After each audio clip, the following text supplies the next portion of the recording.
ቄስ መሆን አያስፈልግም። ቄስ መሆን አያስፈልግም። ብርን ጢባጢቤ ነው የተጫወትኩት። ብርን ጢባጢቤ ነው የተጫወትኩት። ጢባጢቤ ሀገሩ የጠንቋይ ሀገር ነው። ሀገሩ የጠንቋይ ሀገር ነው። የመተተኛ ሰላም እንደምን አላችሁ? ይህ ዩዲያ ዩቲዩብ ቻናል ነው። በዚህ ዩቲዩብ ቻናል ላይ የተለያዩ ኦርቶዶክሳዊ የሆኑ ቪዲዮዎችን እያመጣን እንማማርበታለን።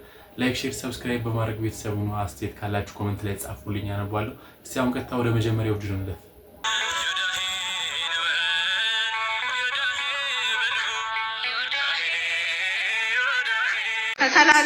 ከሰላሌ አገሩ የጠንቋይ ሀገር ነው። የመተተኛ እና ከዚህ ፊት መስክሬ ነበር። አራ ስለ አረቄ አሁን እንደሰማሁት መረጃ መሰረት እሷ በቁጥጥር ስር መዋላ ይታወቃልና እሱ ደግሞ እየተፈለገ ነው ተብሏል። እና በዛ አካባቢ የሚኖሩትን ሰዎችን በጣም ያስቆጣ ነገር ነው ያደረገችው። በጣም የሚከብድ ነገር ነው። አንድ ቦታ ፈርጁ እንደዚህ ማለት ሊኖር ይችላል፣ ሁሉም ቦታ ሊኖር ይችላል እንደዚህ። ግን በአንድ ቦታ ላይ ፈርጁ መተተኛ ሀገር ነው ብሎ መናገር በጣም ይከብዳልና ይሄ ሰውዬ በህግ መቅረብ አለበት። እሷ እንደውም ከእሷ የበለጠ እሱ መያዝ ያለበት ይመስለኛል። ከሰውኛል የነ ሞጣና ምናምን ከሰውኛል። በመኒ ላውንደሪንግ ነው የተከሰስኩት። $85,000 ነው የተከሰስኩት። 300 ዩሮ ለጠበቃ ከፍዬ በአስቸኳይ እነዚህ ከሳሾቼ ይታወቁና ለፍርድ ልቅረብ ብዬ ራሴ ጠይቄ ይመርመርልኝ፣ የሰጡኝም ካሉ ገንዘቡን ይስጡኝ ብዬ ማለት ነው። የተነሳው የቢኒያም ጉዳይ ነው። ቢኒያም የሰበሰበው ነው። ቢኒያም ደግሞ ትልቅ ችግር ውስጥ ነው ያለው። አሁን እንዲህ ነው ማለት አይፈለግም። ቢኒያም የሰበሰበው ገንዘብ ስትገቡ ሊንኩን ስትከፍቱት $85,000 እንደተቀመጠ ነው እዛው ከጎፈንድሚ ጋር ኢትዮጵያ ከርሞ በመምጣቱ የተበላሸበት ጉዳይ ስላለ እሱን እያስተካከለ ነው። ሲጨርስ ለሚሰጠው ይሰጣል። ከጎፈንድሚ አልተነካም፣ አልተነቃነቀም፣ ቁጭ እንዳለ ነው። ገብታችሁ ማየት ትችላላችሁ። ያንን ይዘው እነሞጣ እነማ እኔን የጎዱ መስሏቸው የጀርመን መንግስት የጀርመን ፌዴራል ፖሊስ ጋር ነው የከሰሱኝ። እኔ ውለድልኝ አልኩት። አሁን በቀደም ነው የደረሰኝ። አይ እኛ መርምረነዋል፣ እኛ ምን ብለነዋል፣ ምንም የሚመለከት ነገር አይደለም እና ዝም ብለው ነዋል።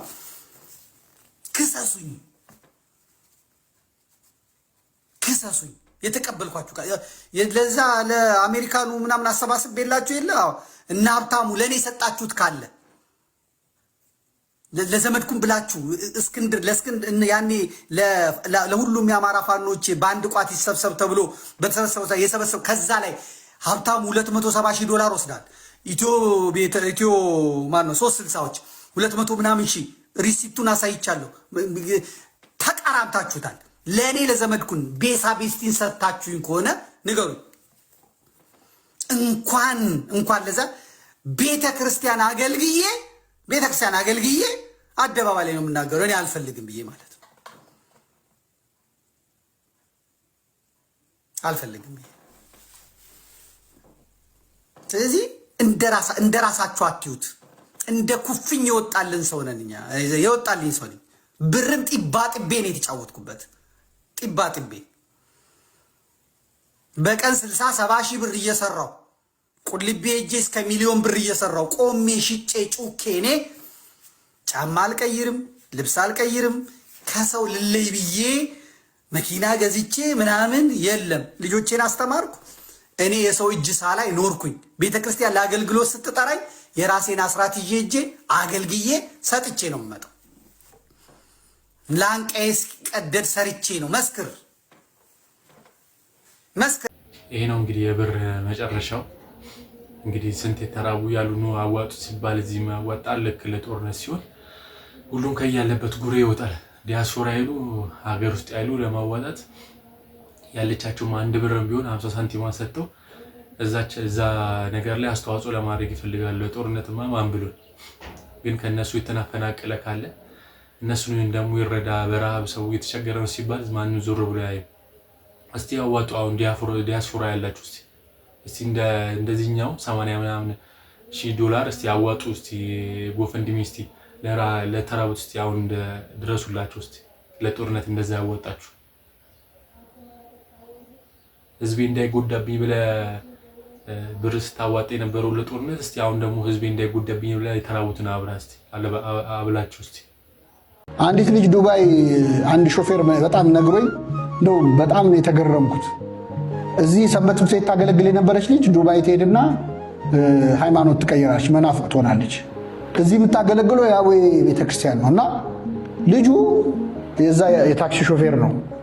አገኛትና ጠየቃት። ለኔ ነው የሚነግረኝ። አገኘዋትና ያዌ የሰንበት ተማሪ የነበረች ልጅ እዚህ አግኝቻት ምን ነው አመጭም ስላት አይኔ እኮ አሁን ገብቶኛል በርቶልኛል አለች። ለምን? እኔ እኮ ድሮ አዌ የፈጠሩኝ ነበር የሚመስለኝ አለች። ምን አልካት ታዲያ አልኩት። ሲማሩ የት ነበርሽ? እንደው በእውነቴ በጣም እንደው እንዴት ደስ እንዳለኝ መንፈስ ቅዱስ ነው ያናገረው። እንኳን እኔ ያላገኘኋት ልጅ ምን መሰለሽ ብዬ ጥቅስ ነው ጠቅሰው እሱ ምን አለ? ሲማሩ የት ነበርሽ? ምክንያቱም አዌ ፈጥሯቸዋል ተብላችሁ ተበራችሁ ታውቃላችሁ። እቺ ልጅ ሲማሩ የት ነበርሽ አላት። በጣም ብዙ ሲማሩ የት ነበርሽ የምንባል ሰዎች አለ ሰንበት ውስጥ። ገና ትምህርት ሲጀምር ስራ የሚመጣለት ሰው አለ። ትምህርት ሲጀምር ቢቁነጠነት ቆይ ቢሮ አንድ ፋይል አለ ማመጣው የሚል ሰው አለ። ትምህርት ሲጀምር መዝሙርን ከልስ የሚል ከልስ ያርጋችሁ። በእውነት እንደዚህ የምትሉ ሰዎች ትምህርት ሲጀምር እንከልስ ይባላል። ምንድን ነው የምትከልሱት?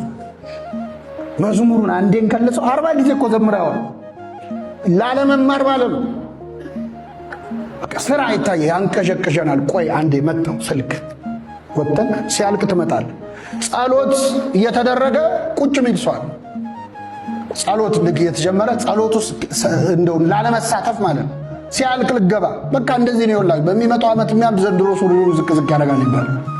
ጸሎትና ትምህርት የጠላ ሰው ነገ መጨረሻ የት እንደሆነ እና ሲማሩ የት ነበርሽ የተባለችው ልጅ ማለት ነው። እውነት ነው። ሲማሩ የት ነበራችሁ የሚባሉ ብዙ ከኦርቶዶክስ አሁን አፈንግጠው የወጡ አሉ። ሌሎች ቤተክርስቲያኖች የሚያስተምሩት ኦርቶዶክስ አምላኳ ድንግል ማርያም እንደሆነች ነውና ይሄ ነው የሚያስተምሩት። የሰው አስተያየት እንዴት እንደሆነ እስቲ አሁን ደግሞ አንድ ቪዲዮ ላሳያችሁ። እስቲ ማለት እንዴት እንደሚጠይቁ እኛ አምላካችን ማርያም እንደሆነች አድርገው እንዴት ቢያንስ በልመና ላይ ራሱ እንዴት እንደሚጠይቁ ላሳያችሁ። እንዴ አልገባኝ። አሁን እንዲህ ምዝቀው የሚያስቅ ቪዲዮ አይቼ እንዳይመስላችሁ ማለት ነው። አሁን የሆነ የእርዳታ ቪዲዮ አይቼ ነውና ሙስሊሞች በአላህ ፕሮቴስታንቶች በጌታ አለችና ኦርቶዶክሶች በድንግል ማርያም ማለት ሙስሊም ጋር ሄደሽም አምላክ ነው የጠራሽው፣ ጌታ ጴንጤ ጋር ሄደሽም አምላካቸውን የጠራሽ። እኛ ጋር ለምን አምላካችንን አልጠራሽም? በእርግጥ የሚካድ አይደለም፣ እኛ ለእመቤታችን ያለን ፍቅር የሚለይ ነው። ግን ለምን አይ ስትለምኝ እንዴ ሰውን እኮ ማለት ሌላውን ኦርቶዶክስ ውስጥ ያልሆኑትን ማህበረሰብ እኮ ራሳችንን እኮ እንደዚህ እመቤቴን አሁን እንደምናመልካት አድርገሽ የሁለቱንም አምላክ ጠርተሽ የኛን ላይ ስትደርሽ እመቤቴን መጥራት ማለት ምን ይሉታል እንዴ? እኔ ራሱ ግራ ገባኝ እኮ አንቺ። እና ሰዎችን አታደናግሩ። አያችሁ እንዴት እንደሆነ በብዛት አሁን የመጣብን ነገር ደግሞ ይሄኛው ነው። ድንግል ማርያምን ከጌታ አስበልጦ የማየት የሆነ ክርክር ሲነሳ የድንግል ማርያምን ስም ቶሎ ስንጠራ እነሱ የሚፈልጉት ይሄን ነው፣ በዚህ ይቀጥላሉ። እነሱ ድንግል ማርያምን ነው የሚያመልኳት ይላሉ።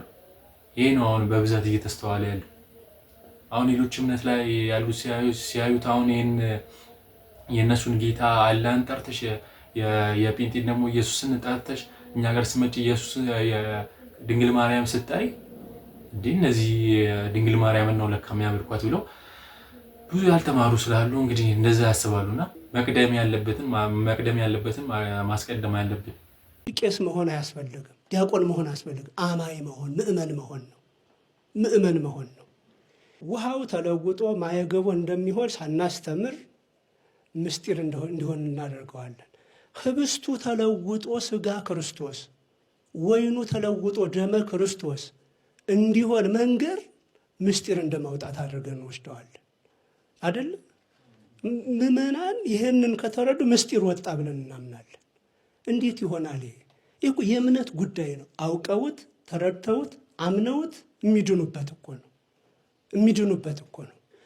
አስተምህሯችን ገደል የገባው ከዚህ ጀምሮ ነው። እንግዲህ ልብ በሉ። አሁን እኛ ወደ ክህነቱ ስንመጣ ይህን በቅጡ ተረድተን አይደለም። ምስጢር አየ ሲባል ታውቁታላችሁ።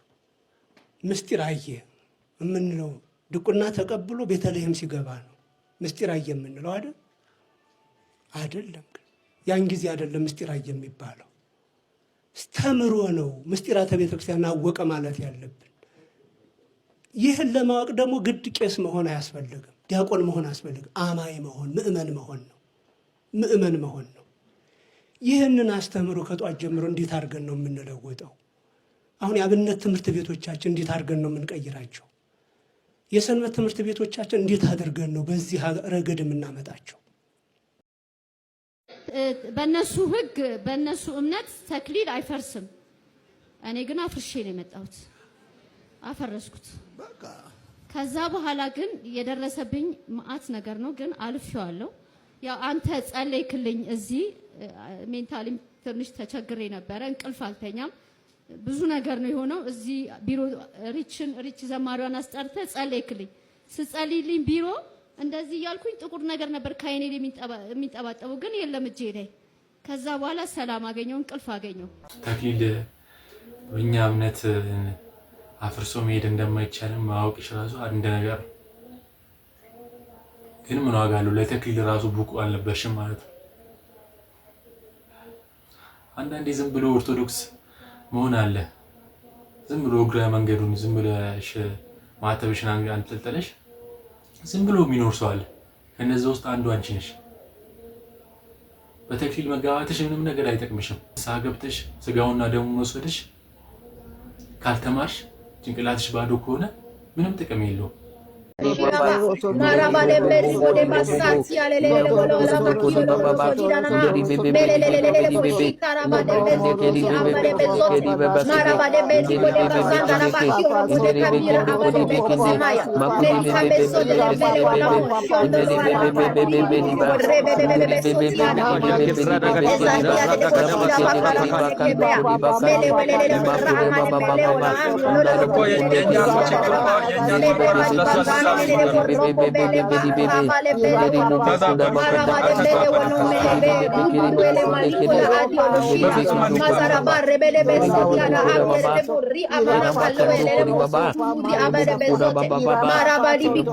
ከጠፋ አይቀር እንዲህ ነው ይላል። እንግዲህ ባላችሁ በያሉ እንግዲህ መለፍለፍ ሆነ ስራቸው። ለማስረዳት ራሱ ይከብዳል። እንደዚህ አይነት ነገር ምንድነው? አሁን ምንድነው? ልሳን ምን ብለን እንስማችሁ? አሁን ምንድነው? ምን ብለን እንስማችሁ? እንኳን ለኛ ለእናንተ ራሱ የሚገባችሁ አይመስለኝም። ምን እንዲያላችሁ እንደሆነ ማለት ምን እያስተላለፋችሁ ነው? እስቲ አሁን ምን እያደረጋችሁ ነው? እየጸለያችሁ ነው? ለመናገር ራሱ ይከብዳል። ምን ብላችሁ ነው? አሁን እንኳን ለኛ እዛ የእምነቱ ተከታዮች ራሱ ግራ ይገባችኋል። ምን ነው እያደረገው ያሉት? ለምኑ እነሱ በየቸርቻቸው ስለሆኑ የኔ ዝግዝቅ ብለው ይሆናል በቤታቸው። በጣም ያሳዝን ነገር ላይ ነው ያለ ነው። እንግዲህ ለዛሬ ነበረን ቪዲዮ ይሄን ይመስል ነበር። በቀጣይ ቪዲዮ እስከምንገናኝ ላይክ፣ ሼር፣ ሰብስክራይብ ማድረግ እንዳይረሳ። አስተያየት ካላችሁ ኮሜንት ላይ ጻፉልኝ፣ አነባለሁ። እንግዲህ ሰላም ሁኑ።